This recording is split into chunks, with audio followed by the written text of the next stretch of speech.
sa arts, mga musikero, at writers na kumikita ng hindi bababa ng 69,600 noong 2014. Pero sa pagdaan ng mga panahon, ang may-ari ng apartments ay hindi na rin tinanggihan ang pagtanggap ng mga tenants na hindi mahilig sa arts.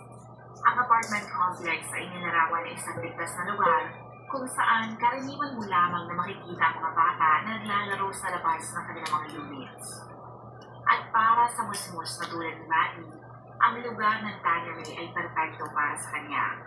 Mahilig niyang pintahan ang kanyang mga laruan at gawan ito ng mga iba't ibang mga istorya. Ayon sa kanyang ina, mahilig itong kumanta, sumayaw at lumunit. Ang mga tao na nakakilala sa bata ay binansa ganitong chatty Maddie dahil lagi niyang kinakausap ang mga tao. Noong linggo, July 26, ang kaibigan ni Maddie ay dumating sa kanilang apartment at ito ay nakipaglaro sa kanyang ina ng isang board game. Habang naghihintay siyang matapos sa mga ito sa paglalaro, nagdesisyon si Maddie na gamitin ang kanyang bagong scooter bike na ibinigay sa kanya bilang isang regalo. Ayon sa ilan sa kanyang mga kapitbahay, nakita nila ang bata na nakasakay sa kanyang scooter ng alas 4 ng hapon at mag-isa itong nagpapaikot-ikot sa apartment complex. Minsan ay nakita din nila itong tumigil dahil kinakausap niya ang ibang mga bata. Bandang 5:07 p.m., nakita naman itong malapit sa mga mailboxes, pero yun na ang huling beses na siya ay nakita. Ang kanyang inang si Laura ay nag-isip na maaaring may nakilala itong bagong kaibigan. Kaya kinatok niya isa-isa ang bawat unit sa loob ng 8 hektaryang apartment complex. Pero sa tuwing makakausap niya ng mga kapitbahay at ibang mga tenants, ay itinanda nilang hindi nila napansin si Manny. Kaya noong 6:08 p.m. ay tumawag na siya sa 911 para i-report na ito ay nawawala.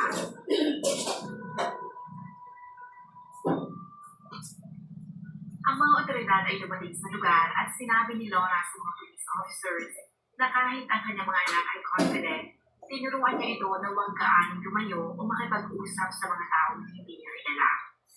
Agad nag-issue ng Amber Alert ang mga otoridad para malaman ng mga tao na nawawala si Manny. Para sa mga hindi pamilyar, ang Amber Alert ay isang sistema na ginagamit sa Estados Unidos kung ang isang bata ay nawawala. Ito ay paraan ng mga otoridad na hingin ang tulong ng mga tao para agarang mahanap ang mga bata na nawawala.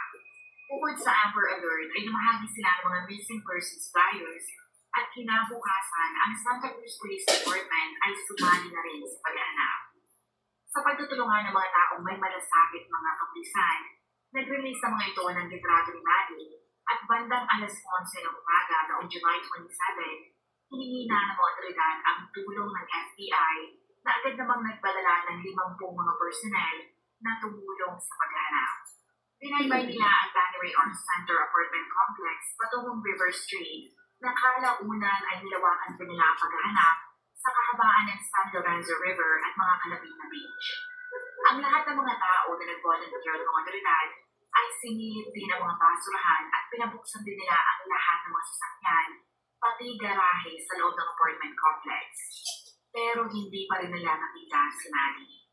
Sa bawat oras na dumadaan ay nadadagdagan ang mga tao na nag-volunteer para makita ang bata. Nakatanggap rin ng mga otoridad ng halos 1,000 tips, pero hindi pa rin nila ito nakita. Pagkatapos ng 24 na oras, ang mga otoridad ay binalikan ng mga salaysay ng mga tao at sa kanilang obserba ay sa bilis ng pagkawala ni Maddie ay maaaring hindi ito nakalayo. At baka ang bata ay nasa loob lamang ng apartment complex. Kaya nagdesisyon ng mga otoridad na bumalik at mag-focus sa loob ng Tannery Complex. Sa pagkakataon na ito ay sinigurado nila na ang bawat sulok ng apartment complex ay kanilang sisiyasati at hindi niya sila nagkamali. Ang mga otoridad ay nanlumo dahil nang sumabi ng alas 8 ng gabi noong July 27, ang wala ng buhay na katawan ni Maddie ay nakita nila sa isang bag na natagpuan sa isang basurahan na nasa loob ng isang garahe na matatagpuan sa first floor ng apartment complex. Ang mga pulis sa lugar ay agad inutusan na lumayo sa garahe ang mga tao dahil ang simpleng missing persons report ay itinuturing na nilang homicide. Maingat na ipinadala ang bangkay ng bata para ma-autopsy habang ang mga otoridad naman ay ipinoproseso ang crime scene. Ilang oras pagkatapos madiskubre ang gabi ni Maddie, ang tagapagsalita ng mga kapulisan ay humarap sa media para ipaalam na naaresto na nila ang suspect at ito ay 15 taong gulang lamang. Isinuwalat din nila na ang salarin ay isa sa mga taong tumulong sa paghahanap kay Maddie at ito ay mabilis na tumakbo nang madiskubre nila ang katawan ng bata. Hindi lamang sa edad ng salarin nagulat ang mga tao pero mas ikinagulat nila na ito ay isa sa mga tao na nakatira sa apartment complex. Ang mga magulang doon ay kinalabutan at natakot dahil sa posibilidad na ang suspect ay maaaring nakahalubilo na rin ang kanyang mga anak. Isang local TV station ang nagkaroon ng pagkakataon na makuna ng video ang suspect nang ito ay inilabas ng mga pulis. Pero dahil sa edad ng lalaki ay pinagbawalan ng media na ilabas ang mukha nito para sa kanyang proteksyon at kanyang pamilya. Sa parehong video din ay makikita mo na nakuna ng isang babae na sumisigaw, hysterical at matindi ang pag-iyak dahil ito ay nadiskubre pa lang ina ng suspect. Pagkatapos ma-interview ang suspect ay nagkaroon ulit ng press conference ang mga otoridad at doon ay ibinahagi nila na nakakalat na sila ng sapat at malakas na ebidensya laban dito. Inilarawan nila na sa una pa lang ay meron na silang kutob na may kinalaman ang lalaki sa pagkawala ni Maddie. Sinabi din nila na umamin na ang suspect sa pagpatay kay Maddie at nakuha nila ang confession nito gamit ang tape at video.